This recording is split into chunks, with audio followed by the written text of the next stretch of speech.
Wow. It may be a little too cold to go into the water today, but it is very pretty, and we're really happy to be in Honeymoon Island.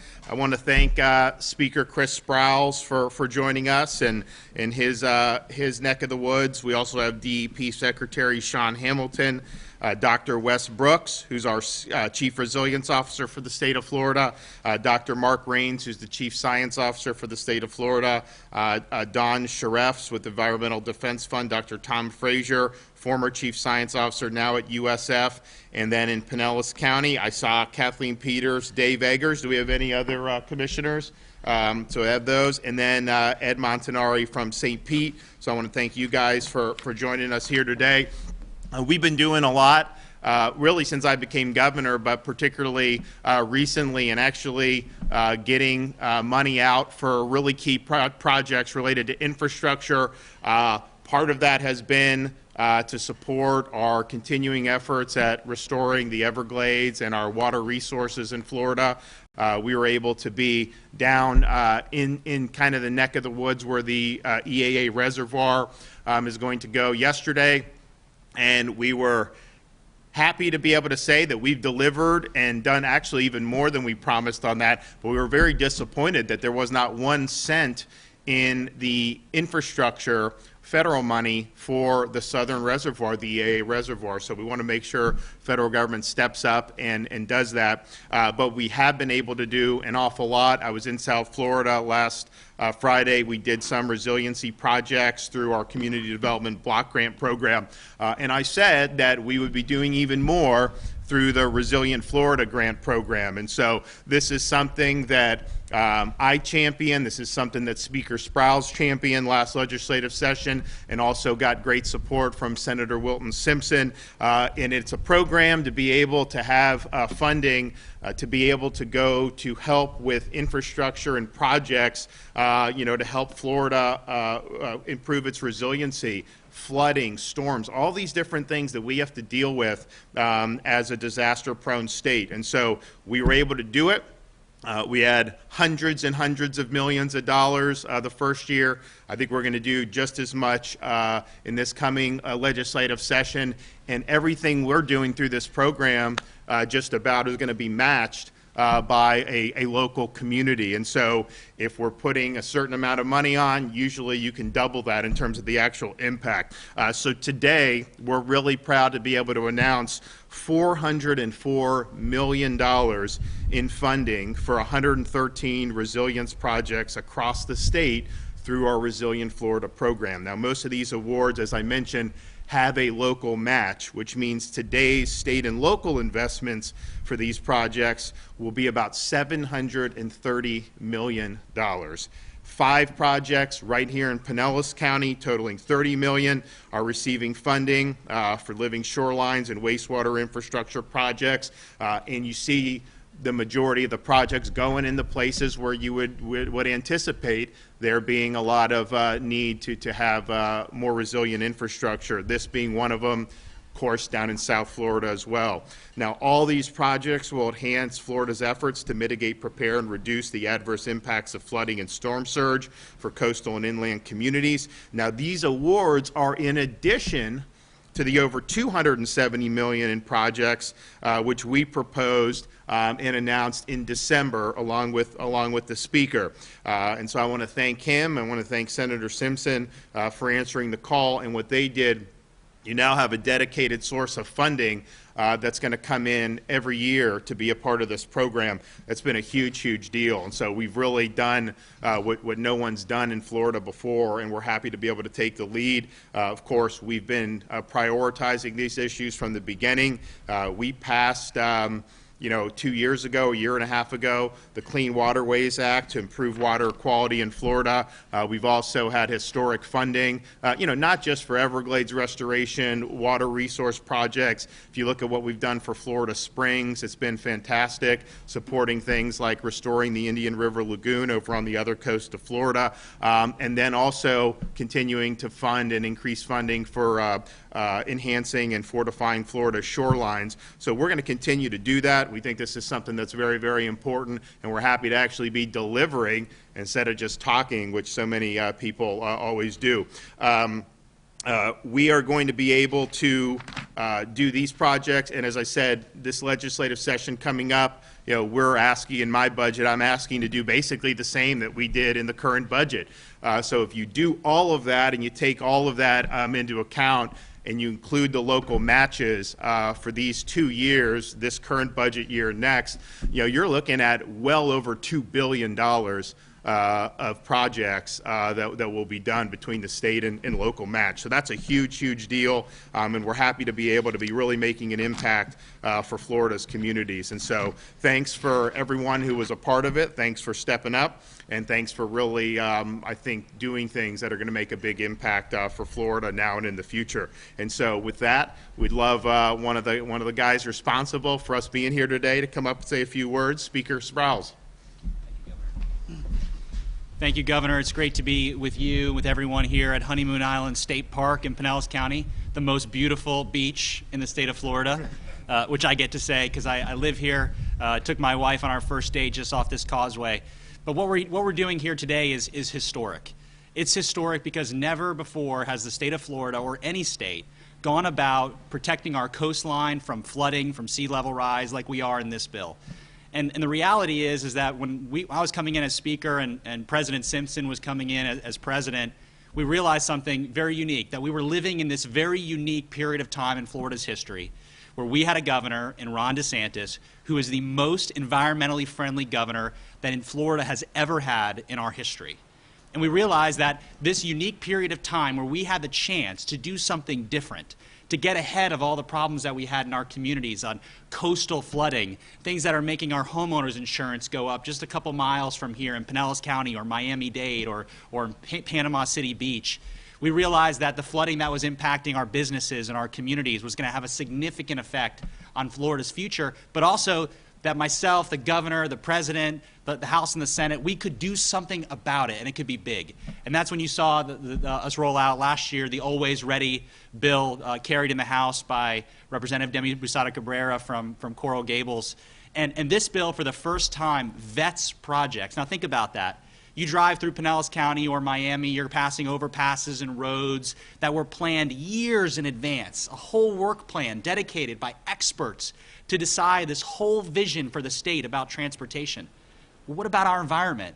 Doesn't that deserve the same level of scrutiny and projects and experts and long-term vision? And because of the governor's leadership, the Always Ready bill does exactly that. It takes what we do in transportation and transforms that vision into the environment. And the announcement that we're here to make today is hundreds of millions of extra dollars into those projects will truly transform our community over years. On the way here, the governor and I were talking about the fact that, there's multiple years worth of projects that are being announced today. This isn't 6 months or a year, 3 years worth of projects. The governor has done more in his time in his first term than any governor has done in 2 terms for Florida's environment. And today is just another historic example of what we are doing and how we are leading the way in the state of Florida in order to accomplish the goal of environmental resiliency and protecting our communities from flooding. Governor, thank you so much for your leadership and the leadership of your department. We're happy to help you here in Pinellas County. I know Tom Frazier from the College of Marine Science, USF St. Petersburg, is here with us today. What's going to be important about that is the bill we're talking about today, the flood hub for innovation, is going to be right here in Pinellas County. So a lot of the expertise and science that's going to help the Department of Environmental Protection to vet these projects over the next several years will come from right here from the University of South Florida. We're proud of them. Governor, thank you again for your leadership. Okay. Thank you. Appreciate your support. All right, Secretary of DEP, Sean Hamilton. Thank you, Governor. First, I want to acknowledge, along with the Speaker, welcome to one of the greatest state parks on the face of the planet. So I'm sorry we couldn't get it a little warmer for you here, but I hope you enjoy the scenery. So it's a pleasure to be here with the Governor and the Speaker, of course, again, to celebrate another historical environmental milestone for the state of Florida. Florida is, of course, faced with some very unique environmental challenges, including sea level rise and flooding and storm surge. We are fortunate that the Governor DeSantis and the Florida legislature and our state's local governments have continued to recognize that the resilience of our coastlines and inland communities are at the forefront of environmental issues facing our state. Storm surge, flooding, erosion, saltwater intrusion, stormwater management will be exacerbated by sea level rise, which again is already a problem in some of our communities. So to be ready for the changes that will occur as sea levels rise, we must continue to plan, as the speaker noted, prepare for the possibility of these impacts. To tackle this critical issue, May 12, 2021, Governor DeSantis signed into law Senate Bill 1954, House Bill 7019. This comprehensive legislation ensures, as the speaker noted, a comprehensive approach to Florida's coastal and inland resilience.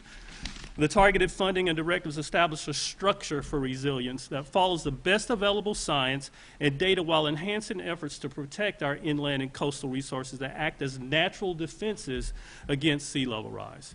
Late last year, DEP submitted the state's first, and again, I iterate this, the first ever statewide flooding and sea level rise resilience plan to the state legislature. And today I'm glad to be here to announce additional projects that will mitigate, prepare for, and reduce existing and anticipated adverse impacts of sea level rise, flooding, and storm surge. The 113 projects that the governor noted announced include 5 projects right here in Pinellas County. This includes 3 living shoreline projects for the Gulfport Marina, the city of Treasure Island, and Philippi Park. 2 infrastructure projects for wastewater and for collection and utilities. Again, all important steps forward. These projects will buffer these communities from sea level rise and storm surge, address flooding, and fortify infrastructure to protect human health and safety. Today is a great step forward. I look forward to working with our communities, as the speaker noted, with our experts at the Florida Flood Hub. But again, more importantly, I want to thank you for the leadership and the partnership that brought us here today. Again, if you think about the role of our Chief Resiliency Officer that the governor championed early on, if you think about all of the leadership from the legislature, if you think about the energy that's put into this program, we are definitely on a path for achieving one of the greatest resiliency planning efforts in the nation. So thank you again for your support. Okay. Dr. Wes Brooks. Thank you, Governor, and thank you, Secretary Hamilton and Speaker Sprouse and the legislature for the continued focus on planning and execution of resilience projects around our great state, and especially through this Resilient Florida program. 2 months ago, Secretary Hamilton and I stood alongside our governor on the shores of Tampa Bay, just right over there to the east, to announce the first ever statewide flooding and sea level rise resilience plan.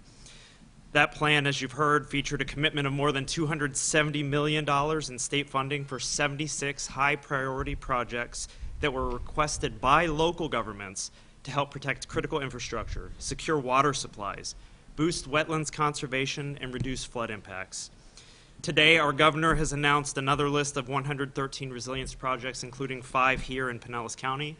We've got 3 new living shoreline projects going in at Safety Harbor, Treasure Island, and Gulfport. We've got some county-wide utility reliability improvements to mitigate flood and windstorm vulnerability. And we're also helping to promote construction of critical wastewater infrastructure, which will also help reduce impacts from flooding and also make sure that residents' health and environmental factors are protected when those flooding events occur. All of these newly announced projects are to be funded with more than $400 million from the Resilient Florida program. A lot of numbers are being thrown today, but I just want to put it in context. So with the statewide resilience plan projects, the local match funding, the funding we're providing today, that's over $1.2 billion being invested in 189 projects that will be designed or implemented really over the next 3 years. And we're not done, right? The governor's Freedom First budget includes another $500 million request so that we can roll out another large set of projects to help provide more support for local communities to protect what they care about and what their residents need in the future. Under Governor DeSantis' bold vision and leadership, and through partnership with the legislature, the state of Florida is leading the way on resilience through action. And I look forward to continuing to enhance our communication, our coordination, and innovation across federal, state, and local governments to help ensure that we have a better prepared and more prosperous future available for Floridians in every community, whether it's inland or coastal. Thank you, Governor. All right. Well, we're excited, and it's been great to work with a lot of the local communities. We appreciate the folks in Pinellas here, both at the county level, also people like Ed at the city level, and we're going to keep doing that because we know it's important. Also, just watching kind of some of the football games this weekend. I mean, I look back, 2 Sundays ago, and I mean, it was a really difficult loss for Tampa Bay. I really believe had they won that, I think they would have beaten the 49ers and would be in the Super Bowl and would be the favorite to win. And so the issue is I know there's discussion about Tom Brady's future. I mean, the only thing I would say is he had one of the greatest years that anybody has ever had.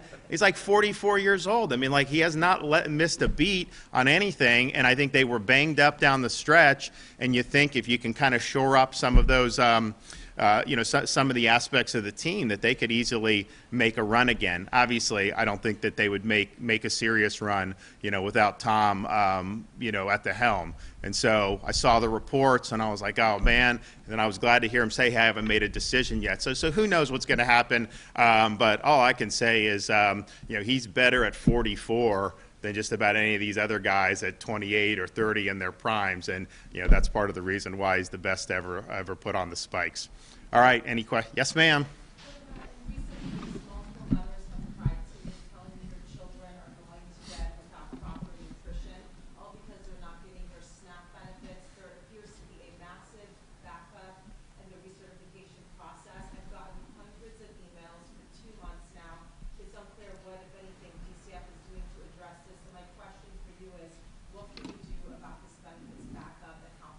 So they are. We'll talk to the secretary about that. They've got massive amounts of stuff that's going on that they're processing across a whole wide range of issues. But we want to get it processed. So we'll work with them and see how they can expedite it. That's important for people. All right. Thanks, everybody. Take care.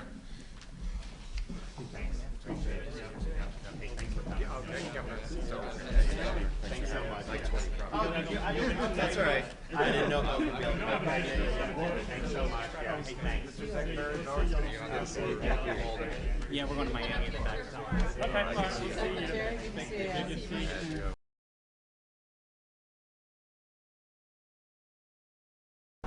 Big projects that I'm pushing.